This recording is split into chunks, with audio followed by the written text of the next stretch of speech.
इस पावन भूमि पर आज पूज्यपाद महाभाग जगद्गुरु भगवान शंकराचार्य के आशीष वचन हम सबको मिले और उनकी करुणा, उनकी दया कि एक एक प्रेम आशीष के द्वारा निश्चित ही हमारे और आपके मन में जो भी भ्रांतियां थी, जो भी भ्रम था, जो भी संदेह था, पूज्यपाद महाभाग ने आप सबकी मनोवृत्ति को पढ़ करके हम सबको जीवन जीने की एक पद्धति सिखाई। हम अपने जीवन को कैसे जी सकें, हम अपने जीवन के मूल आधार को धर्म से कैसे संबंध बना करके रख सकें और किस तरह धर्म ही हमारा स्वरूप हो जाए, हम धर्म के ही स्वरूप हो जाए, दोनों एक में ही परिणत हो जाए। पूज्य महाभाग ने हम सबको बड़े करुणा और सहजता, ये तो इतने प्रखर हैं, लेकिन यही इनकी करुणा है कि जिस भाव में हम सुनना चाह रहे, जिस प्रेम से हम स्मरण करना चाह रहे, पिपासा बन करके हम बैठे हुए हैं, उसी पिपासा को देखते हुए पूज्य महाभाग ने आपके लिए, किसी को रोटी अच्छी लगती है, किसी को सब्जी अच्छी लगती है, किसी को दाल अच्छी लगती है, तो किसी को खीर अच्छी लगती है, सबको कुछ न कुछ अच्छा लगता है ना। तो सबके भाव को देखते हुए और ऐसी कोई चीज पूज्यपाद महाभाग ने हमारे जीवन के लिए जिससे हमें प्राप्त न हो, ऐसी कोई बाणी छोड़ी नहीं। आज इस पावन धरा पर पूज्यपाद भगवान कल भी आप सबको आशीष वचन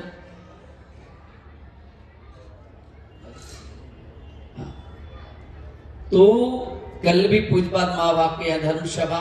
और एक बात बताऊं, महाभाग के पूज्य चरणों में मेरे एक निवेदन, मैंने प्रवास पर भी किया और यहां भी मेरे हमेशा से एक इच्छा रही कि किसी राजराजेश्वरी गुफाधाम त्यागी अवधूत आश्रम पर जो मैंने हृदय की पीड़ा पूज्य महाभाग को बताई, निवेदन में यह है कि हमारे यहाँ गौशाला बहुत है। रोज हर जिला क्या कहते हैं, हर उस पे ग्राम पंचायत पे गौशाला रोज खुल रही है, रोज उद्घाटन होते हैं, क्योंकि पूज्यपाद महाभाग का ही संकल्प है, गौ हमारी माँ है, हमारी माँ को पीड़ा नहीं होनी चाहिए।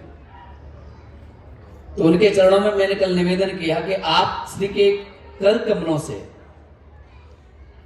इसी पावन धरा पर एक गो हॉस्पिटल चिकित्सा का राजराजेश्वरी गुफाधाम चिकित्सा के स्वरूप में और पूज्य महाराज श्री के कर कमलों से कल भूमि पूजन हो, क्योंकि आज हमारे क्षेत्र को एक गौ मां की रक्षा के लिए, गौ मां की असहनीय पीड़ा को कैसे भी वो पीड़ा असहनीय समाप्त होने प्रसन्नता मिले, मैं इसलिए कहना चाह रहा हूं। और ये भाव मेरे इसलिए आया कि एक बार यहां से निकल करके जा रहा था तो गाय पर किसी ने बल्लम मारी। लोग अपने निजी स्वार्थ के लिए, न जाने हमारे मति क्यों भ्रष्ट हो चुकी है, ना हमें क्यों ठगा गया है कि अपने जीवन निर्वाहन के लिए उस मां पर प्रहार करते हैं, जो मां जब किसी बालक को जन्म देती है, अगर उसका दूध नहीं आता तो दूसरी मां गाय का दूध ही देना पड़ता है और उससे उसकी जीवन की रक्षा होती है।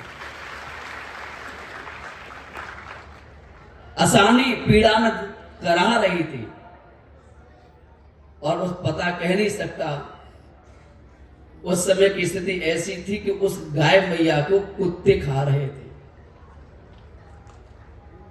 एक बात बताइए, आपके सामने आपकी मां पर कोई लाठी मारे, आपकी मां को कोई अभद्रता के साथ उसे विचलित करे, क्या तुम सहन पाओगे? अब शब्द कहे कि क्या सहन पाओगे, नहीं सहन पाओगे ना, तो वो भी हमारी माँ है। उसी दिन मैंने मन ही मन गुरु कृपा से संकल्प ले लिया कि इस सहज चंडी संत समागम पावन महोत्सव के बाद पूज्यपाद माँ भाग को बुला करके और उन्हीं के कर कमलों से और गौ चिकित्सा का भूमि पूजन हो, जिससे इस क्षेत्र में हमारी कोई भी माँ दुखी न रहे, विचलित न रहे। और उसी सूत्र को लेकर के पूज्यपाद माँ भाग के चरणों में मैं प्रयागराज में गया। देखिए करुणा, मैं निश्चित कहता हूं मुझे पूज्यपाद माँ भाग के चरणों तक पहुंचाने का गुरु कृपा के साथ गौ मां की कृपा थी। मैंने हमेशा दूर से टीवी से, फेसबुक से, यूट्यूब इत्यादि के द्वारा पूज्य माँ भाग का दर्शन किया।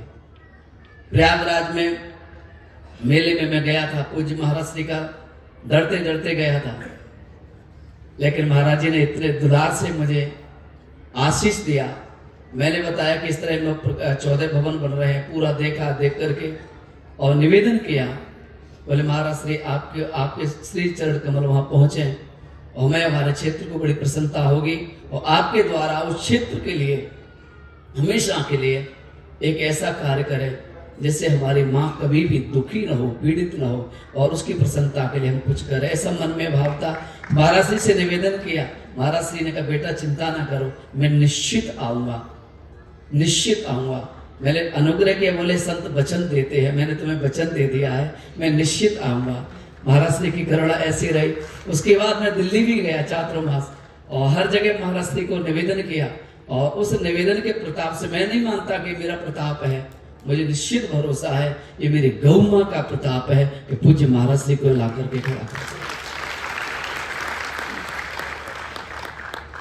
ये मां का प्रताप है। तो आप लोग कल भी महाराज श्री का हम दर्शन करके वाणी श्रवण करेंगे 12 से 2, और उसके बाद भूमि पूजन भी कराएंगे।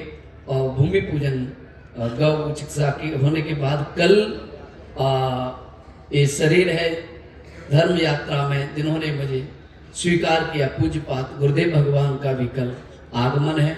और भी हमारे प्रमुख तीर्थों से महापुरुष आएंगे, चाहे अपना काशी जी हो, चाहे प्रयागराज जी हो, चाहे नैमिष हो, चाहे चित्रकूट हो, चाहे ऋषिकेश हो, चाहे हरिद्वार हो, चाहे अपने रामेश्वर हो, उज्जैन हो, महाकाल हो, समस्त जगह से महापुरुषों का आगमन रहेगा। तो आप इसी तरह से अधिक सब महापुरुषों की वाणी और दर्शन का आप सब लोगों को लाभ मिले, बस यही मेरी कामना है। अभी भी हमारे बीच में पूज्य वृंदावन से हमारे बलराम महाराज जी पधारे हैं, तो हम चाहेंगे उनकी भी वाणी हमें आप सबके कल्याण के लिए मिले।